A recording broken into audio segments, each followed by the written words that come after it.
నమస్తే, నేను ప్రశాంత్.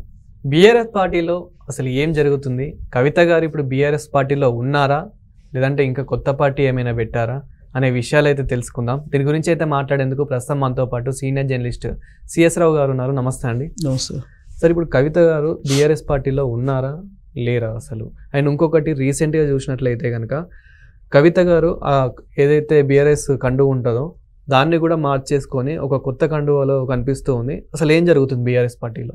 ఆ కొత్త కండువ కూడా ఎలా ఉందో తెలుసా? షర్మిల గారు కొత్త పార్టీ పెట్టారు ఇక్కడ, వైఎస్ఆర్ తెలంగాణ పార్టీ అని. ఆ వైఎస్ఆర్ తెలంగాణ పార్టీ టవల్ ఏదైతే ఉందో దానికను వైఎస్ఆర్ కాంగ్రెస్ పార్టీకి మధ్యలో ఇంచుమించుగా ఉంది, ప్యారలల్గా. అలాంటి టవల్ వేసుకున్నారు బీఆర్ఎస్ పార్టీ. ఆ తర్వాత బీఆర్ఎస్ పార్టీకి కలరు అవన్నీ పోయాయి. ఆవిడ తెలంగాణ జాగృతి కార్యాలయం ప్రారంభించేటప్పుడు ఆ టవల్ వేసుకున్నారు. అంటే ఆల్మోస్ట్ బీఆర్ఎస్ పార్టీకి సంబంధించినటువంటి రంగు అవన్నీ మార్చేశారు ఆవిడ క్లియర్గా. అంటే రాబోయే రోజుల్లో తెలంగాణ జాగృతి పేరుతో ఒక రాజకీయ పార్టీ రాబోతుంది అనేటువంటి సంకేతం ఆవిడ బలంగా ఇచ్చారు. అంటే ఇప్పుడు పార్టీలో ఉన్నట్ట లేదు బీఆర్ఎస్ పార్టీలో అనేటువంటి సంకేతం అయితే వస్తుంది కదా. అనధికారికంగా వాస్తవంగా ఆవిడని బహిష్కరించింది బీఆర్ఎస్ పార్టీ అనుకోవచ్చు. అనధికారిక బహిష్కరణకి ఆవిడ గురైందని చెప్పి అనుకోవచ్చు. ఎందుకనంటే ఏ బీఆర్ఎస్ పార్టీకి సంబంధించిన లీడర్ ఆమెతోటి లేరు. కేసీఆర్ గారితో టచ్ లేదు. బీఆర్ఎస్ పార్టీ అధ్యక్షుడు కేసీఆర్ గారు. కేసీఆర్ గారితో చెప్పకుండా నువ్వు అనౌన్స్ ఎలా చేస్తావు? జూన్ 4వ తారీఖున కేసీఆర్ గారు విచారణకు హాజరవుతున్నారు. దాన్ని జ్యుడిషియరీ కమిషన్ నోటీసులు ఇచ్చింది, హాజరు కావాలని. దానికి నిరసనగా నేను ధర్నాలు చేస్తున్నామని చెప్పి పిలుపునిచ్చారు. ఏ హోదాతోటి పిలుపునిచ్చారు? పార్టీలో ఆవిడకి ఏం హోదా ఉంది? ఆవిడకి ఏ హోదా లేదు కదా పార్టీలో. పార్టీలో హోదా లేకుండా ఒక కేసీఆర్ గారి కుమార్తె అనే ఒక్కటే కదా. ఆ కేసీఆర్ గారి కుమార్తె అన్నప్పుడు కేసీఆర్ గారు నీ కాదని చెప్పి నువ్వు ఎలా చేస్తావు? క్యాడర్ కానీ లీడర్లు కానీ ఆవిడ్ని ఎలా అనుసరిస్తారు? ఇప్పుడు కేటీఆర్ గారిని టార్గెట్ చేశారు ఆవిడ లెటర్ రూపంలో. ఫస్ట్ లెటర్ రాశారు. లెటర్ రాసి ఆ లెటర్లో ఉన్నటువంటి అంశాలు ఏంటి పొందుపరిచారు? సీరియస్గా చాలా అంశాలు పొందుపరిచారు. హరీష్ రావు కటౌట్లు లేవు, తన కటౌట్ లేదు, ఓన్లీ కేటీఆర్ది మాత్రమే ఉంది రజతోత్సవాల్లో.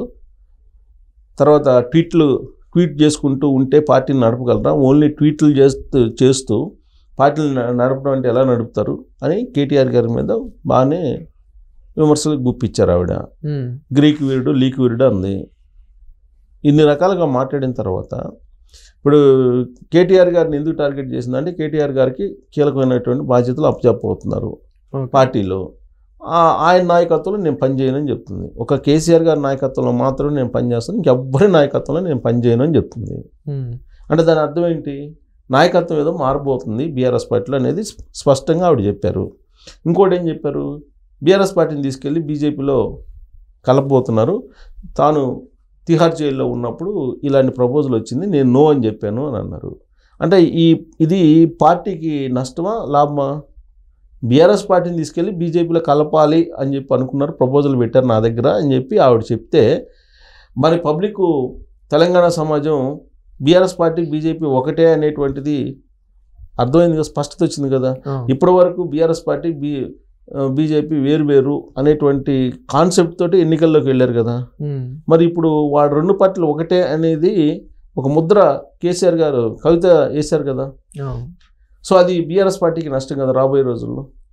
ఇప్పుడు ఆల్రెడీ కాంగ్రెస్ పార్టీ ఏం చెప్తుంది? బీఆర్ఎస్ పార్టీ అలాగే బీజేపీ రెండు ఒకటే అని చెప్తుంది. ప్రతి ఎన్నికల్లో అదే చెప్తుంది కదా బీజేపీ, కాంగ్రెస్ పార్టీ. సో ఇప్పుడు కాంగ్రెస్ పార్టీ ఏదైతే చెప్పిందో అది నిజం అనేది క్లియర్గా ఈవిడ క్లియరెన్స్ ఇచ్చేశారు. ఇప్పుడు కవిత గారు కొత్త పార్టీ నిజంగానే పెడితే కవిత గారు వెనకాల 9 మంది ఎమ్మెల్యేలు ఉన్నారు సపోర్టివ్గా అని చెప్పేసి బయట వస్తున్న టాక్.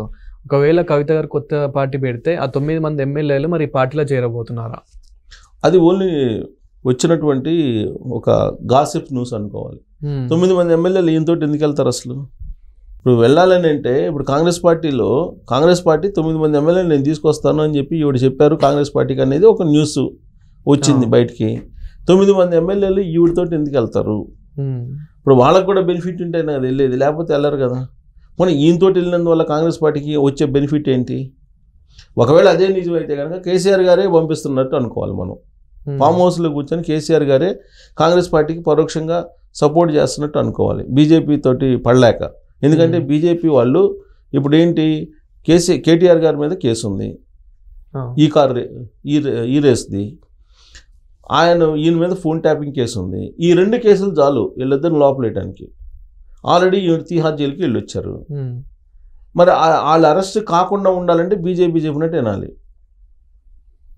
బీజేపీ ఏం విలీనం చేయమంటే విలీనం చేయాలి, పొత్తు పెట్టుకోమంటే పొత్తు పెట్టుకోవాలి. ఇలాంటి పరిస్థితుల్లో కేసీఆర్ గారు ఉన్నారు. దాని నుంచి బయటపడటానికి కాంగ్రెస్ పార్టీని బలోపేతం చేయడానికి నేరుగా ఆయన వెళ్ళలేడు కాబట్టి కవితని ఒకవేళ కవిత చేత ఇలాంటి గేమ్ ఏమైనా ప్లే చేపిస్తున్నారేమో, అది కూడా మనం కాదనలేము. ఎందుకంటే ఇప్పుడు బీజేపీనేమో నేరుగా ఆయన కాదనలేడు, కవిత ఏదో తిరగబడినట్టు ఇంటర్నల్గా గొడవలు ఉన్నట్టు అలా క్రియేట్ చేసేసి ఈయనే కాంగ్రెస్ పార్టీలోకి పంపించేసి కాంగ్రెస్ పార్టీని బలోపేతం చేసేసి ఉన్నటువంటి వాళ్ళు వీళ్ళని విలీనం చేద్దామని కూడా అనుకోవచ్చు. ఆవిడ కొత్త పార్టీ ఆవిడ చేత పెట్టించవచ్చు. ఎందుకంటే తెలంగాణ అనేటువంటి పదం లేదు, తెలంగాణ పదం లేకుండా బీఆర్ఎస్ పార్టీ మనుగడ సాగించలేదు అనేటువంటి అభిప్రాయం పార్టీలో బలంగా వినిపిస్తుంది కదా. అందుకే ఇప్పుడు తెలంగాణ జాగృతి అని పెడితే తెలంగాణ అనే పదం అయితే ఉంటుంది కదా. బహుశా కేసీఆర్ గారు ఆవిడకి ఒక డైరెక్షన్ ఇచ్చేసి కొత్త పార్టీ పెట్టనొచ్చు. పైగా ఆమె ఏమంటున్నారు, 2 కళ్ళు లాంటి బీఆర్ఎస్ పార్టీ అలాగే తెలంగాణ జాగృతి అని అంటున్నారు. కేసీఆర్ గారికి 2 కళ్ళు అని అంటున్నారు. సో దాని అర్థం ఏంటి, ఆవిడ ఏం చెప్పదలుచుకున్నారు అంటే భవిష్యత్తులో బీఆర్ఎస్ పార్టీ బీజేపీలో విలీనం అవుతుంది, ఈ పార్టీ మాత్రం తెలంగాణ జాగృతి మాత్రం ఉంటుంది, ఆ తెలంగాణ జాగృతి తోటి ఆ కేసీఆర్ గారికి సంబంధం లేదని బీజేపీ వాళ్ళు భావించాలనే ఈ గేమ్ అంతా. ఖచ్చితంగా కల్వకుంట్ల ఫ్యామిలీలో ఉన్నటువంటి మెంబర్స్ వ్యూహాత్మకంగా గేమ్ ఆడుతున్నారని చెప్పొచ్చు. అలాంటి అనుమానం కూడా కలగడంలో ఎలాంటి అభ్యంతరం ఉండకపోవచ్చు చాలామందికి. ఎందుకంటే వాళ్ళు అంత మిగతా ఫ్యామిలీకి సంబంధించినటువంటి లీడర్లకి వీళ్ళకి చాలా తేడా ఉంది. వీళ్ళు గత 2004 నుంచి పార్టీ పెట్టినప్పటి నుంచి ఉద్యమ పార్టీ అని చెప్పి టీఆర్ఎస్ పార్టీని, ఆ తర్వాత వాళ్ళు చేసిన ఎత్తుగడలు కానీ వాళ్ళు అవలంబించినటువంటి విధానం కానీ వాళ్ళు సంపాదించిన సంపద కానీ వీటన్నింటినీ చూస్తే కనుక మిగతా కుటుంబాలకి భిన్నమైనటువంటి కుటుంబం. ఇక్కడ కేసీఆర్ గారి కుటుంబం, అక్కడ రాజశేఖర రెడ్డి గారి కుటుంబం. ఇప్పుడు అక్కడ అంతే కదా, అన్నా చెల్లెళ్ళ మధ్య ఎందుకు విభేదాలు వచ్చినాయి అంటే ఆస్తుల పంపకం విషయంలో వచ్చినాయి. సో ఇక్కడ కూడా ఆస్తుల పంపకం విషయంలో వచ్చింది తప్పితే ఇక్కడ ఈ ఆస్తుల పంపకం అరెస్టులు వీటి నుంచి తప్పించుకునే దానికి వీళ్ళు ఒక గేమ్ ఆడుతున్నారు. ఇప్పుడు అక్కడ కూడా అంతే, ఫస్ట్ ఏమో ఇక్కడ షర్మిల చేత పార్టీ పెట్టారు ఇక్కడ, అది మరి ఆ పార్టీ క్లోజ్ అయిపోయింది. అక్కడ మళ్ళీ కాంగ్రెస్ పార్టీకి వెళ్ళి చేరారు ఆవిడ షర్మిల. మరి ఇక్కడ ఎందుకు పార్టీ పెట్టినట్టు, అక్కడ మళ్ళీ కాంగ్రెస్ పార్టీలో ఎందుకు చేరినట్టు? సేమ్ ఇక్కడ కూడా అంతే. ఇప్పుడు ఈవిడ చేత పార్టీ పెట్టిస్తారు, వీళ్ళు రేపు ఏం డ్రామా ఆడతారో ఏం గేమ్ ఆడతారో తెలియదు. ఈ గేమ్ అంతా ఎందుకు, కేవలం ఆస్తులు కాపాడుకునేదానికి, కేసుల నుంచి బయటపడటానికి.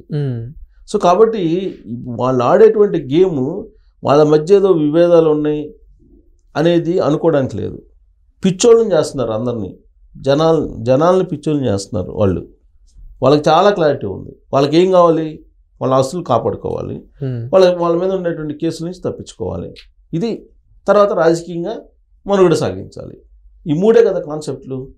అక్కడ కానీ ఇక్కడ కానీ కేసీఆర్ ఫ్యామిలీకి కానీ జగన్మోహన్ రెడ్డి ఫ్యామిలీకి కానీ ఇది తప్పించుకోవాలంటే ఏం చేయాలి, అధికారంలో ఉన్నటువంటి కేంద్ర ప్రభుత్వానికి అణిగిమణిగి ఉండాలి, ఆ పార్టీతోటి కలిసి ఉండాలి.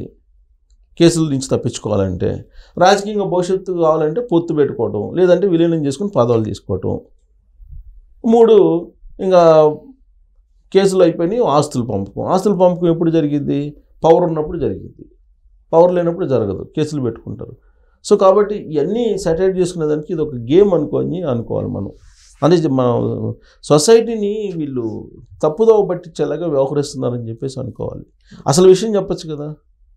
ఇప్పుడు వాళ్ళ గొడవ ఏంటి అసలు, ఇప్పుడు మొత్తం సంపద ఎంత అయితే ఉందో బినామీ పేర్లతో, ఆ బినామీ పేర్ల మీద ఉన్నటువంటి సంపద కోసం ఈ డ్రామా అంతా.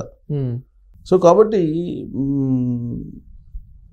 ఈ కవిత ఎపిసోడు చూస్తే కనుక ఇప్పుడు ప్రస్తుతం దూరంగా ఉన్నట్టు అనిపిస్తుంది. ఆవిడని అనధికారికంగా బహిష్కరించారు. ఇప్పుడు లేదంటే ఇంకొక పార్టీలు ఎవరైనా ఇలాంటివి చేస్తే ఈ పార్టీకి వెళ్ళి షోకాజ్ నోటీస్ ఎవరా, షోకాజ్ నోటీస్ ఇచ్చి ఎవరైనా తీసుకుంటారు కదా. ఆవిడ పార్టీలో కీలక పదవులు కూడా లేవు ఆవిడకి, మరి ఎందుకు ఇవ్వట్లేదు ఆవిడకి షోకాజ్ నోటీసు? అంటే ఇదంతా డ్రామా. ఈ డ్రామాని రక్తి కట్టిస్తున్నాడు ఫామ్ హౌస్లో ఉన్నటువంటి కేసీఆర్ గారు. ఈ డ్రామాలో కనుక పడితే తెలంగాణ సమాజం మళ్ళీ మోసపోవాల్సిన పరిస్థితి వస్తుంది. నిజంగా వాళ్ళ మధ్య గొడవలు ఉంటే షోకాజ్ నోటీస్ ఇచ్చి వివరణ తీసుకోవాలి కదా. ఇంతవరకు షోకాజ్ నోటీస్ ఇవ్వలేదు కదా. ఆవిడ మాట్లాడుతున్నటువంటి మాటలను ఎవరు ఖండించట్లేదు కదా. కనీసం అటాక్ చేస్తారు కదా రాజకీయంగా, అది చేయట్లేదు కదా. అంటే ఆవిడ మానాన్ని ఆవిడని వదిలిపెట్టేశారు. ఆవిడ ఇష్టం వచ్చినట్టు ఆవిడ చేసుకుంటున్నారు. అంటే ఇదంతా కూడా పొలిటికల్ డ్రామా.